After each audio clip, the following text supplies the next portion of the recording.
नमस्कार दोस्तों, स्वागत है आपका हमारे YouTube चैनल पर। दोस्तों, आखिर क्यों भारत सरकार बीएसएनएल का थर्ड पीआरसी लागू नहीं कर रहा है? क्या रीजन है कि अभी इतनी देरी लग रही है? चलिए आज की इस वीडियो में हम बात करते हैं।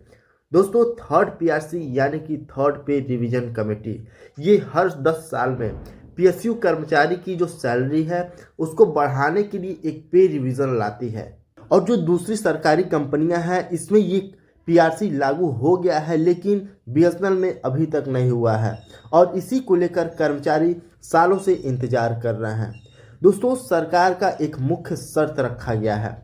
सरकार का कहना है कि जिस कंपनी पर भारी आर्थिक नुकसान हो उसे पीआरसी लागू नहीं किया जा सकता है और इसी वजह से अभी तक पीआरसी लागू नहीं किया गया है। बीएसएनएल कई सालों से लगातार घाटे में चल रहा है और इसीलिए सरकार बार बार कहती रही है कि बीएसएनएल पहले अपने वित्तीय हालत को सुधारे, तभी वेतन बढ़ोतरी यानी पीआरसी लागू किया जा सकता है और यही सबसे बड़ी वजह है कि पीआरसी अभी तक अटका हुआ है।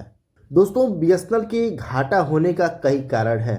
4G रोल आउट में काफ़ी देरी लगाया गया और प्राइवेट कंपनियों से कड़ी टक्कर मिल रहा है। कर्ज का बोझ बीएसएनएल पर ज़्यादा हो रहा है और बीएसएनएल की जो टेक्नोलॉजी है ये भी पुरानी हो गई है और सरकार की मंजूरियों में टाइम लग रहा है। इन्हीं सब कारण की वजह से बीएसएनएल अभी प्रॉफिट में नहीं जा पा रहा है, लेकिन सरकार बीएसएनएल को हर तरीके से मदद कर रहा है। 2019 में रिवाइवल पैकेज दिया, 2022 में 1,64,00,000 का पैकेज दिया, 2023-24 में 4G अपग्रेड के लिए फंडिंग दिया और साथ ही साथ जो वीआरएस है यानी वॉलंटरी रिटायरमेंट स्कीम का जो खर्च है उसको भी कम किया गया।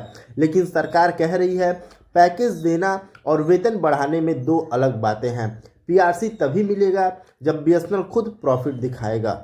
लेकिन दोस्तों, जो यूनियन है, जो एसोसिएशन है, उनका लगातार मांग है कि पीआरसी बिना प्रॉफिट के भी दिया जाए। कम से कम 5%, 10% या 15% फिटमेंट दिया जाए।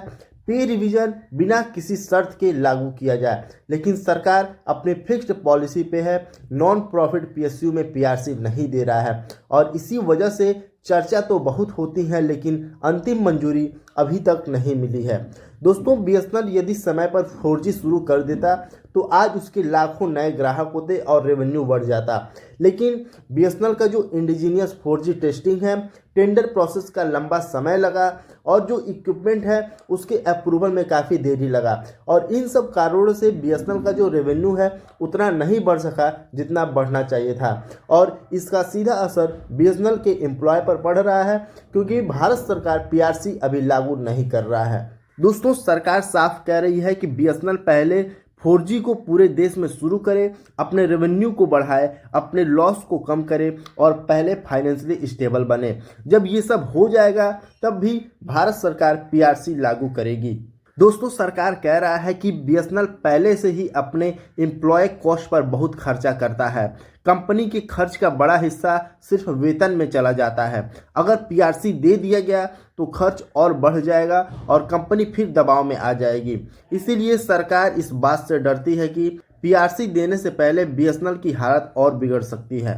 अगर आने वाले समय में बीएसएनएल का 4G पूरे देश में शुरू हो गया, रेवेन्यू स्टेबल हो गया और जो बीएसएनएल का लॉस है वो कम हो जाए और पूरे भारत में 5G शुरू हो जाए, तब सरकार पीआरसी लागू करने पर विचार कर सकती है। दोस्तों, कुछ रिपोर्ट में ये भी कहा गया है कि शायद पार्शियल फिटमेंट या फिर स्टेगर्ड पीआरसी यानी मतलब धीरे धीरे वेतन बढ़ाने वाला मॉडल भी अपनाया जा सकता है, लेकिन इसका कोई आधिकारिक ऐलान नहीं हुआ है।